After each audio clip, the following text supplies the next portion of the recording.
ఏది అయినా ట్రై చెయ్యి ఆచి చికెన్ మసాలా. ఆచి చికెన్ మసాలా.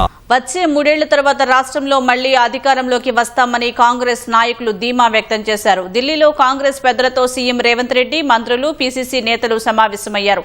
ఇటీవల పొరపొరలో ఘన విజయం సాధించడంపై సీఎంతో పాటు సహచర మంత్రివర్గ బృందాన్ని కాంగ్రెస్ అధిష్టానం అభినందించింది. 2 ఏళ్ల ప్రజాపాలనపైన సంతృప్తి వ్యక్తం చేసినట్లు తెలిసింది. ఢిల్లీ భేటీలో పార్టీ బలోపేతంపైన చర్చించినట్లు సమాచారం. రాష్ట్రానికి చెందిన రాజకీయ పరిణామాలు, పార్టీ బలోపేతానికి తీసుకోవాల్సిన చర్యలే ప్రధాన అజెండాగా ఢిల్లీలో కాంగ్రెస్ పార్టీ కీలక సమావేశం నిర్వహించింది. ఢిల్లీలో ఏఐసీసీ అధ్యక్షుడు మల్లికార్జున ఖర్గే, కాంగ్రెస్ అగ్రనేత రాహుల్, ఏఐసీసీ సంస్థాగత ప్రధాన కార్యదర్శి కేసీ వేణుగోపాల్ ఆధ్వర్యంలో జరిగిన భేటీలో AICC Telangana incharge Meenakshi Natarajan, CM Revanth Reddy, PCC అధ్యక్షుడు మహేష్ కుమార్ గౌడ్ సహా మంత్రులు, సీనియర్ నాయకులు పాల్గొన్నారు. దాదాపు 2 గంటల పాటు జరిగిన భేటీలో తెలంగాణలో తాజా రాజకీయ పరిణామాలపై చర్చించారు. పంచాయతీ ఎన్నికల్లో భారీగా కాంగ్రెస్ మద్దతుదారుల్ని సర్పంచులుగా గెలిపించుకోవడం, ఇటీవలి మున్సిపల్ ఎన్నికల్లోనూ కాంగ్రెస్ పార్టీకి వచ్చిన ఫలితాలను ముఖ్యమంత్రి బృందం ఖర్గేకు వివరించినట్లు సమాచారం. ప్రభుత్వం ఏర్పడి 2 ఏళ్లు పూర్తయిన నేపథ్యంలో పనితీరుపై లోతైన సమీక్ష చేసినట్లు తెలిసింది. పార్టీ బలోపేతానికి తీసుకోవాల్సిన చర్యలపైన ప్రధానంగా చర్చించినట్టు సమాచారం. రాజ్యసభ స్థానాలకు అభ్యర్థుల భర్తీ, నైని బొగ్గుగనిపై వచ్చిన ఆరోపణలు, నాయకుల మధ్య తలెత్తిన విభేదాలు తదితర అంశాలు ప్రస్తావనకు వచ్చినట్లు తెలుస్తోంది. సమావేశం అనంతరం కోర్ కమిటీ సభ్యులైన సీఎం రేవంత్ రెడ్డి, రాష్ట్ర వ్యవహారాల ఇన్ఛార్జ్ మీనాక్షి నటరాజన్, పీసీసీ అధ్యక్షుడు మహేష్ కుమార్ గౌడ్, ఉప ముఖ్యమంత్రి భట్టి, మంత్రి ఉత్తమ్ కుమార్లు రాహుల్, మల్లికార్జున ఖర్గేలతో ప్రత్యేకంగా సమావేశమయ్యారు. అంతర్గతంగా చెప్పాల్సిన అంశాలు నేతలు విడివిడిగా వివరించినట్లు సమాచారం.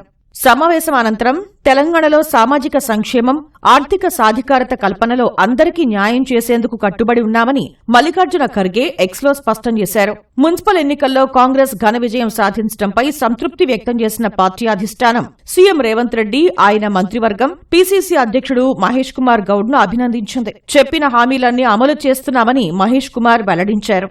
మొన్న వచ్చిన రిజల్ట్స్ పట్ల వారు సంతృప్తి వ్యక్తం చేసినారు. కాంగ్రెస్ పార్టీ ఇస్తున్నటువంటి అభివృద్ధి, సంక్షేమం పట్ల సంక్షేమాన్ని రుచికరంగా ఆస్వాదిస్తున్నారు కాబట్టే మున్సిపల్ ఎన్నికల్లో జరిగినటువంటి రిజల్ట్స్ ఏవైతున్నాయో దానికి ప్రతిబింబం పడుతుందనేటువంటి మాట కూడా ఖర్గే గారు చెప్పడం జరిగింది. ముఖ్యంగా రాహుల్ గాంధీ గారు ఇంటిగ్రేటెడ్ స్కూల్స్ యొక్క విధి విధానాల మీద అడిగి తెలుసుకున్నారు. వ్యవసాయ పరంగా ఇవాళ ఈ రాష్ట్రం ప్యాడీలో ప్రొడక్షన్లో కాకుండా ప్రొక్యూర్మెంట్లో కూడా అగ్రగామిగా ఉందనేటువంటి విషయాన్ని తెలుసుకున్న తర్వాత మిగతా క్రాపుల్ని కూడా ఎంకరేజ్ చేయాల్సిందిగా వారు చెప్పడం జరిగింది. ప్రభుత్వ పరంగా, పార్టీ పరంగా జరుగుతున్నటువంటి అన్ని అంశాల మీద వారు కూలంకషంగా చర్చ చేశారు. భవిష్యత్తులో తీసుకోవాల్సినటువంటి చర్యల గురించి కూడా వారు సూచనలు చేశారు. 6 గ్యారంటీలో మెజారిటీ అంశాలు ప్రజలకు అందుతా ఉన్నాయి. 6 అంశాల్లో మెజారిటీ అంశాలు ఇప్పటికే ఇస్తా ఉన్నాం. ఇంకా దాదాపు 3 సంవత్సరాలు మాకు సమయం ఉంది. ఇవన్నీ ఇస్తాం. 3 సంవత్సరాల తర్వాత శబాషి అనిపించుకుని మళ్లీ అధికారంలోకి మేమే వస్తాం. ఢిల్లీ పర్యటనపై విపక్షాల విమర్శలను మహేష్ కుమార్ గౌడ్ తోసిపుచ్చారు. మేము అధిష్టానం దగ్గర మోకరిల్లుతున్నాం చెప్పుకునే వారికి చెప్పాల్సింది బీజేపీ పార్టీ అధిష్టానం ఎక్కడుంటది? కాంగ్రెస్ పార్టీ, బీజేపీ పార్టీలు జాతీయ పార్టీలు, జాతీయ దృక్పథం పనిచేస్తాం. మతం పేరిట, ప్రాంతం పేరిట రెచ్చగొట్టే మాటలు మానుకుంటే మంచిదనే మాట మాత్రం చెప్పగలుగుతాం. సీఎం, మంత్రుల ఢిల్లీ పర్యటనపై బీఆర్ఎస్ విమర్శలను మంత్రి పొన్నం ప్రభాకర్ తోసిపుచ్చారు.